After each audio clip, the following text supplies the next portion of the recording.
ये आकाशवाणी है। कार्यक्रम सुर्खियों में प्रस्तुत है कोरोना वायरस संक्रमण पर स्वास्थ्य विशेषज्ञ डॉक्टर नितेश से आकाशवाणी संवाददाता आनंद श्रीवास्तव की बातचीत। जिंदगी कविता नहीं है, ये तो कहानी है जो रुकती है, थमती है, मुसीबतें आती हैं, दोराहे तिराहे भी आते हैं। कभी मशक्कत है तो कभी कश्मकश है, तरह तरह की बीमारी है, कभी कभी महामारी भी आ जाती है, मगर जिंदगी तब भी चलती रहती है, थमती नहीं है। थमना आपको भी नहीं है। आंकड़े भले ही दिन प्रतिदिन नया रिकॉर्ड बना रहे हों, फिर भी आपको न्यू नॉर्मल के साथ जीवन में आगे बढ़ते रहना है। राह कठिन है, सफर भी मुश्किल है, लेकिन हिम्मत और हौसले से जीत मुमकिन है।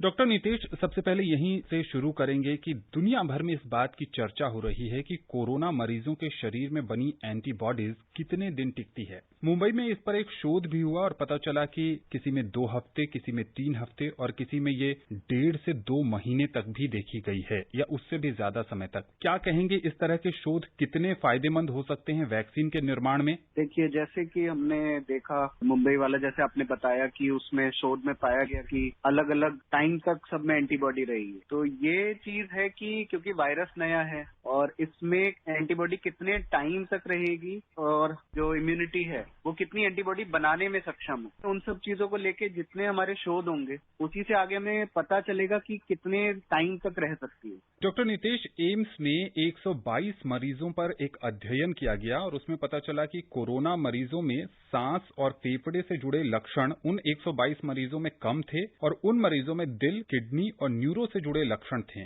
तो क्या ये समझा जाए कि अब लक्षणों के साथ साथ शरीर में कोरोना वायरस से जो प्रभावित अंग है उनमें भी बदलाव देखने को मिल रहा है? कोरोना से फेफड़ों को छोड़ के बाकी अंग का इन्वॉल्वमेंट कि ये बाकी अंगों को भी इन्वॉल्व करता है, जैसे कि दिमाग को, दिल को, और अभी जैसे कि एम्स वाले में बताया गया कि पैंक्रियाज में भी एक पेशेंट में उन्होंने देखा। तो कोरोना एक सिर्फ फेफड़ों से सीमित बीमारी नहीं है, ये शरीर के किसी भी अंग को आगे जाके अफेक्ट कर सकती है। तो क्या ऐसे में जो हमारे श्रोता हैं जो इससे बचने के लिए सरकारी दिशा निर्देशों का पालन कर रहे हैं, क्या वो भी अपने स्तर पर कुछ एहतियात बरत सकते हैं, कुछ सावधानियां बरत सकते हैं? जी बिल्कुल, मेरा श्रोताओं से वही निवेदन है कि जैसे कि अनलॉकिंग खुलती जा रही है उसी हिसाब से हमारी सतर्कता बल्कि और बढ़नी चाहिए, क्योंकि जैसे जैसे लोगों का आना जाना शुरू होगा, थोड़ी भीड़ वाले इलाके होंगे, वहां पे आप घर से जाने से पहले ही मास्क पहने और घर आके ही उतारें। हाथ धोना और सैनिटाइजर साथ में रखना, अगर आप हाथ नहीं धो सकते हैं तो सैनिटाइजर से अपने हाथ साफ रख सकते हैं। ये चीजों को हमें और सतर्कता से करना पड़ेगा।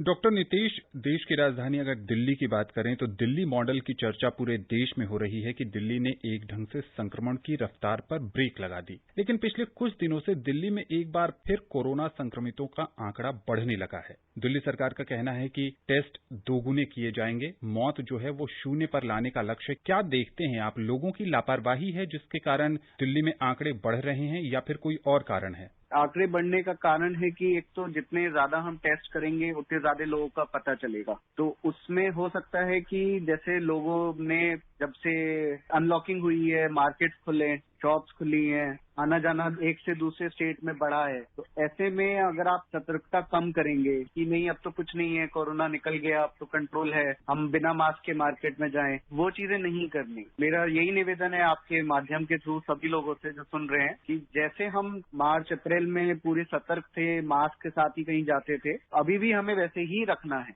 डॉक्टर नितेश, आप भी दिन प्रतिदिन जो है वो कोरोना से जुड़े मरीजों को देखते होंगे। क्या आपको लगता है कि लोगों की मानसिकता में क्यों परिवर्तन नहीं आ रहा है कि भीड़ भाड़ वाले इलाके में वो अब भी जा रहे हैं, बिना मास्क के जा रहे हैं, और हम देखते हैं कि दिल्ली में हर रोज हजारों की तादाद में मास्क नहीं पहनने के कारण चालान कट रहे हैं। क्या कहेंगे आप? इसका यही कारण देखा गया कि लोगों की आदत बदलना एक मुश्किल काम होता है। किसी ने अगर बचपन से नहीं किया है, मास्क एक नई चीज है हमारे लिए कि मास्क पहन के ही सब काम करने हैं, हमें कभी बचपन से ट्रेनिंग नहीं मिली कि हम ऐसा करें। हाथ धोना एक बचपन में ट्रेनिंग थी हमारी, उसे हमें और अच्छे तरीके से करना है। अभी हम घरों में क्या करते थे, खाना खाने से पहले बस हाथ धोते थे। अब ये कहा जा रहा है कि आप बाहर जाएं, बाहर से अंदर घर आ रहे हैं तो भी आपको हाथ धोने हैं। तो उन्हीं चीजों को हमें और अच्छे से अपने जीवन का एक हिस्सा मान के करना और ये नहीं मानना कि एक हम पे थोपा जाए। ये समझना पड़ेगा कि आज के समय की जरूरत है, पूरी दुनिया इस महामारी से लड़ रही है और आपका सहयोग बहुत जरूरी है, क्योंकि अगर संक्रमण की चेन को तोड़ना है तो हर एक व्यक्ति को अपनी जिम्मेदारी समझनी होगी।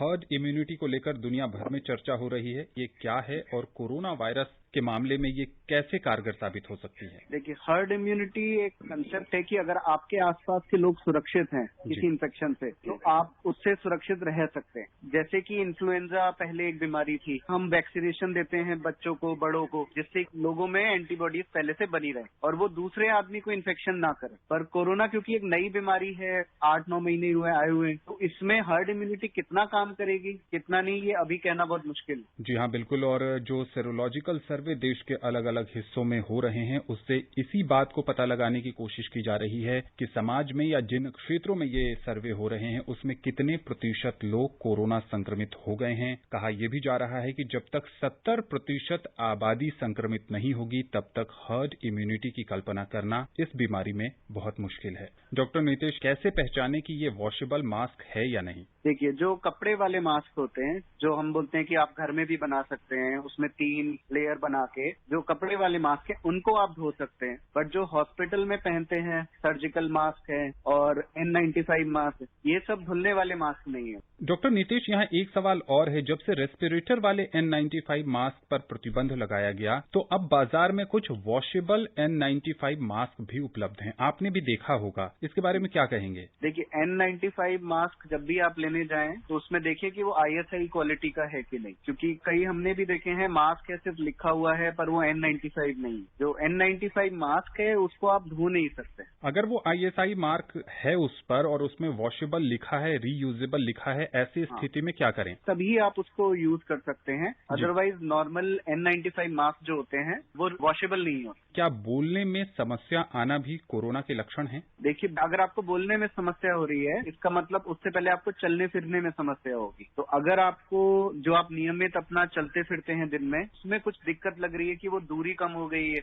या थोड़ा सा भी चलने पे सांस फूलने लग रहा है, तो आपको अपने सबसे पास वाले चिकित्सालय में जरूर दिखाना है। एक बड़ा सवाल है डॉक्टर नितेश, जो दुनिया का हर नागरिक जानना चाहता है कि कोरोना वायरस से मुक्ति कब मिलेगी? देखिए, जैसे कि हम शुरू से बोलते आए हैं कि मुक्ति से पहले हमें इसके साथ रहने का आदत डालनी है। एकदम से कोई भी बीमारी खत्म नहीं हो सकती, खासतौर से जो पूरी दुनिया में फैली है, उसको टाइम लगता है, धीरे धीरे वो जाती है। हमने ये पहले इन्फ्लुएंजा के टाइम भी देखा था कि एक बार आया, 1-1.5 साल में बीमारी गई, तो ऐसा इसके साथ भी हमें रहना पड़ेगा, इसलिए एहतियात रखना बहुत जरूरी है। जी बिल्कुल, सावधानी बरतनी बहुत जरूरी है। जैसे जैसे समय आगे बढ़ता जा रहा है, दुनिया भर की प्रयोगशालाओं में अथक परिश्रम किए जा रहे हैं और परिणाम बहुत जल्द आने की उम्मीद भी है।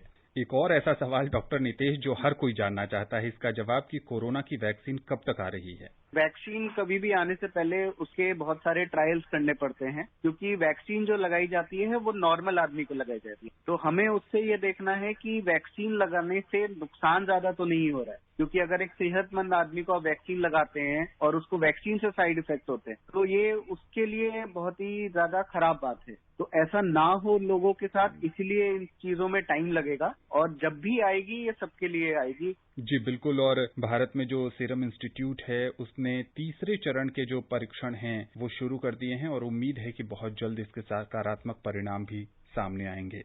डॉक्टर नितेश, एक बहुत ही व्यावहारिक सवाल कि कई सारी ऐसी दुकानें हैं या कई सारे ऐसे सेवा केंद्र हैं जहां पर जो लोग हस्ताक्षर नहीं कर पाते हैं उनसे अंगूठे के निशान लगवाए जाते हैं और उस पैड का इस्तेमाल कई सारे दूसरे लोग भी करते हैं। ऐसे में संक्रमण से कैसे बचा जाए? ऐसे में आप जो एहतियात रख सकते हैं वो ये है कि अंगूठा लगाने से पहले आप सैनिटाइजर का इस्तेमाल करें और जैसे ही आप अंगूठा लगा के वहां से हटें, अपना हाथ फिर से सैनिटाइजर से साफ करें। बिल्कुल, सावधानी ही बचाव है और आपको हर कदम पर सावधानी बरतनी है। जैसा कि डॉक्टर नितेश बता रहे हैं कि जहां आपको कुछ चीजों को छूना ही पड़ रहा है तो उसका एक ही इलाज है कि आप सैनिटाइजर से अपने हाथों को सैनिटाइज करें और अगर साबुन पानी कहीं उपलब्ध है तो अपने हाथों को धोएं। डॉक्टर नितेश, आकाशवाणी के इस खास कार्यक्रम से जुड़ने के लिए आपका बहुत बहुत शुक्रिया। धन्यवाद। अभी आप सुन रहे थे कोरोना वायरस संक्रमण पर स्वास्थ्य विशेषज्ञ डॉक्टर नितेश से आकाशवाणी संवाददाता आनंद श्रीवास्तव की बातचीत। ये कार्यक्रम आकाशवाणी के समाचार सेवा प्रभाग द्वारा प्रस्तुत किया गया। इसे आप हमारे mobile app news on AIR पर भी सुन सकते हैं। इस कार्यक्रम के संबंध में अपनी प्रतिक्रिया आप हमें ईमेल कर सकते हैं। पता है airnsgtalks@gmail.com। ये कार्यक्रम फिर से सुनने के लिए लॉग ऑन करें हमारी वेबसाइट newsonair.com।